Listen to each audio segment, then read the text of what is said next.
Speaker Mike Johnson has thrown his weight behind a resolution that calls for the use of inherent contempt against Attorney General Merrick Garland. This bold resolution would impose a hefty daily fine of $10,000 on Garland for each day he fails to comply with a congressional subpoena, demanding the release of audio tapes allegedly implicating President Joe Biden. The clash between the executive branch and congressional Republicans has reached new heights, shining a spotlight on the larger struggle for accountability and oversight. The resolution, which has captured significant attention and ignited passionate debates, centers around the concept of inherent contempt, a rarely utilized but potent weapon that allows Congress to enforce its subpoenas directly, bypassing the need for judicial intervention. Speaker Johnson and his allies are taking an uncompromising stance by invoking inherent contempt, demonstrating their unwavering determination to hold the Attorney General responsible for what they perceive as evasiveness and obstruction. At the core of this dispute lie the audio tapes that Republicans claim contain damning evidence against President Biden. A post on Friday, June 28, 2024,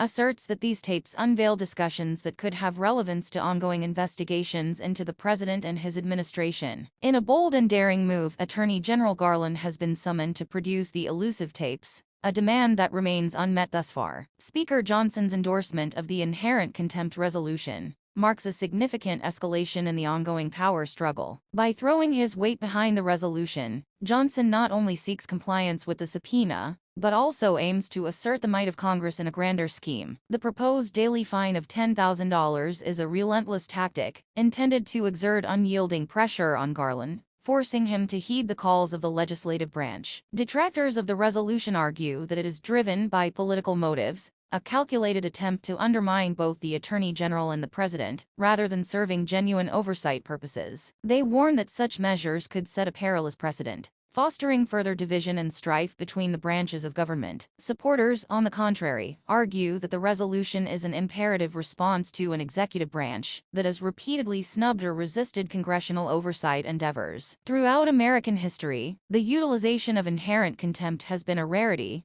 as it involves Congress taking matters into its own hands, a process teeming with intricate legal and political intricacies. Traditionally, Congress has leaned toward seeking judicial enforcement of its subpoenas. However, the perceived lack of prompt compliance in this particular case has sparked a shift toward swifter and more direct action. The stakes are undeniably high for both parties involved. For Attorney General Garland, complying with the subpoena and producing the tapes could have far-reaching implications for his tenure in the administration he represents. On the other hand, for Speaker Johnson and his Republican colleagues, failing to enforce the subpoena could be perceived as a display of weakness, potentially undermining their crucial oversight role and emboldening further resistance from the executive branch. As the situation unfolds, legal experts are chiming in on the potential outcomes and consequences. Some speculate that the imposition of daily fines may encounter legal challenges, potentially leading to a protracted and arduous battle within the courts. Some argue that the sheer force of political pressure alone